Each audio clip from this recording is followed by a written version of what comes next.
Luis, I need you to describe your character and tell us your character's name, but I would love for you to do that with the understanding that your mouth is filled with blood. This is something we gotta talk about.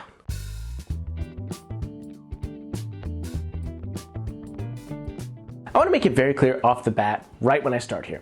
I'm not making this video as a comparison between Brennan and Matt. I understand that because Brennan is at the table in the place of Matt at the Critical Role table, and that it is in the same world, Exandria, as the Critical Role story, that it's going to come across that way. But that's not what I'm doing. I've talked in depth about how often I don't think it's fair to compare Dungeon Masters.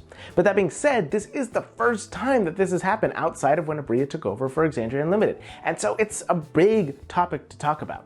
I've watched Dimension 20 before, and I want to make that incredibly clear. This is not the first time that I have watched Brennan DM, and I think Brennan is a fantastic, incredible DM, and I'm so excited that the Critical Role community is getting to really see his DMing chops for the first time.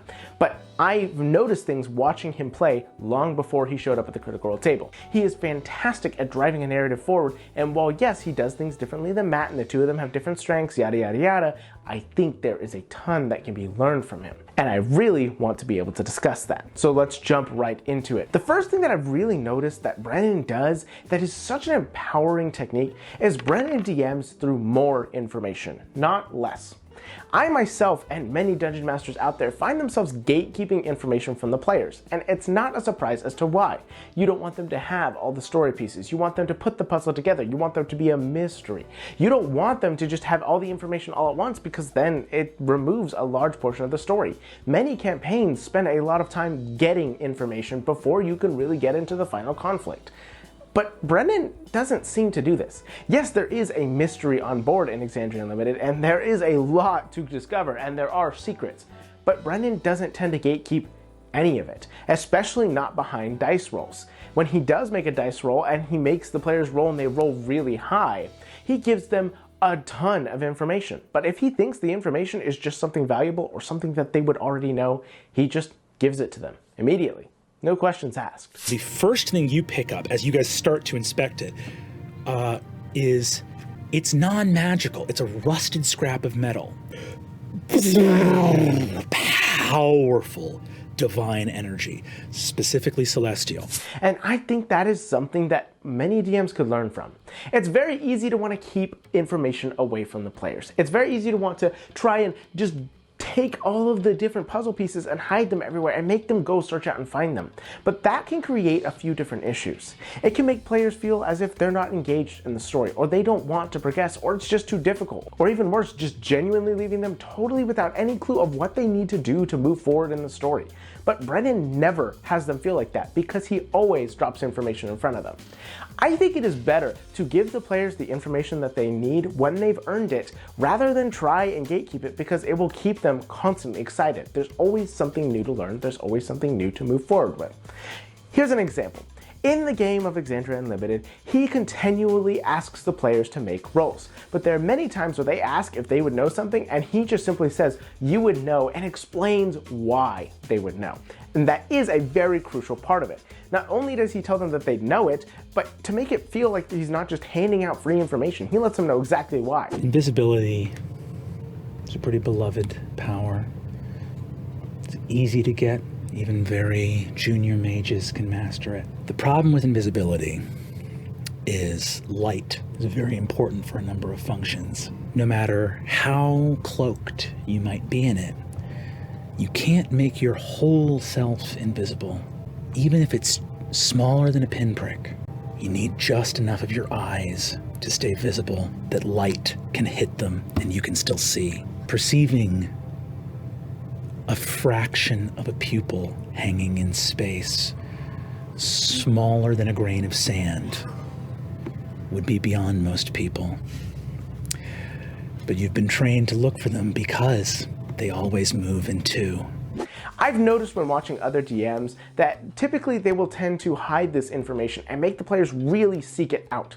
But Brennan is intent on making these characters feel like they're integrated into the world, that they would know this stuff because they're a part of it. And it makes the world feel so much more alive because of that. And it makes sense. These characters in this campaign are extremely high level, but even when he DMs lower level campaigns, he does do this. He makes sure to give the information to the players that they would know because it makes them feel invested. It makes them feel like they truly are a part of this story, this world, and everything that's unraveling. And I think that is so incredibly crucial and something that gets missed a lot. One of the ways that Brendan finds ways to constantly give information to his players and make them feel like they're a part of the world is giving them access to resources.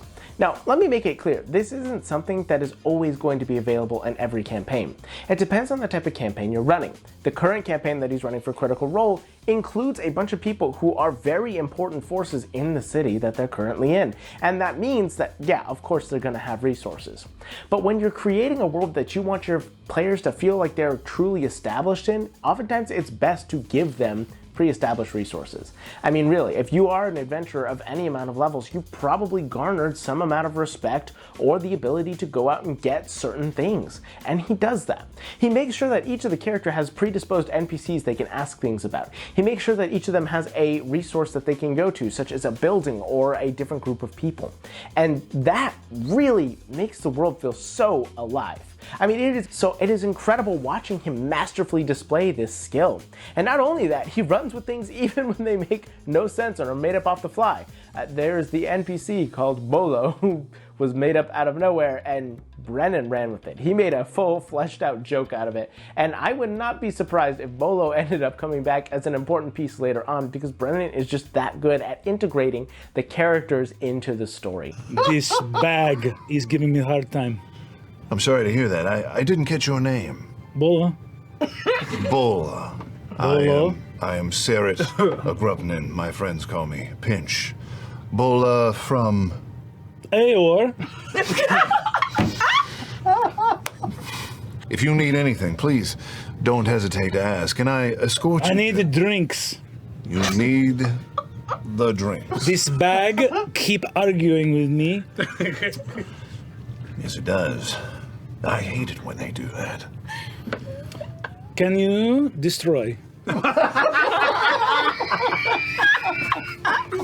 I think he's done an amazing job doing all of that, and I think there's so much to learn from it. It is so important to give your players the ability to go get the information they need, because when you give them more information, they are more informed to move the story along, and that lets them constantly move as quickly as they want to move. They feel like they can keep the story moving as much as they want, or take a break if that's necessary, and it makes giving the players a pace in the story, or giving them the ability to control the pace, so much more exciting, because they never feel like they don't know what to do next. And there's always the next step in the process if they feel like kicking up the action once again. Ultimately, when looking at Brennan's DMing style, he seems to go with the motto of more is more, not less is more. He gives everything he can to the players to keep them wanting to drive the plot forward, gives them every bit of information they need to go to the next task. And I think that is something that's incredibly crucial, but there is a caveat here. By doing this, he is constantly encouraging the players to move forward at breakneck speeds, to try and learn everything they can, and that keeps the excitement up, it keeps the intensity up, but what it also does is put massive strain on a dungeon master. If you don't have things prepared, or if you are not extremely confident in your ability to improvise what's next, you are going to get overwhelmed. And that is why I don't think this DMing style is for everybody. And every time I deep dive a DM from now on, I'm going to make this kind of caveat. Explain why there's a ton to learn from each of these storytellers, but why it doesn't necessarily mean you should copy them. Because it doesn't always add up with what you can do, or what you feel comfortable with. And if you don't feel comfortable as a DM, you're not gonna run a great game. Now don't get me wrong, I do want everybody to extend beyond their comfort zones. It is important to do that to grow, but to constantly be outside your comfort zone is inevitably to probably set yourself up for failure, because you're never comfortable with what you're doing, and so you're gonna make a lot more mistakes. I think that there's so much to learn from Brennan's DMing. I think he did an absolutely fantastic job, and the very next game I ran after watching a ton of hours of him was one of the best sessions I've ever run, because I learned from him, but I didn't copy him. There were things that he did that I just couldn't do. I can't have my players moving along at such a breakneck speed that it's just going to overwhelm me. And I'm glad that he has the ability to prepare and be ready for that, but not everybody does. So make sure to stay within your own limits and learn from all these guys because they are incredible. But the best DMing style is the one that fits with you, and you can pull tips and pieces from everybody else. So go out and run the best game possible. This video wouldn't be possible without the incredible Beautiful Bastards over on our Patreon. I'd like to give an additional very personal thank you to the Divine Bastards Big D the Cool Guy, BKBW, Clark Smith, Diet Blue, Duplicolor, Frosteals, Manifestoring, Noctua, Rhea Rose, Rocky, Sorit, Supreme Court, Tin-Eye, Void Mystic, Volpe Nico, and Zombies Were People Too. We wouldn't be able to do what we do without you guys, and you mean the absolute world to us. Keep being beautiful, keep being amazing, and as always, make the world your own.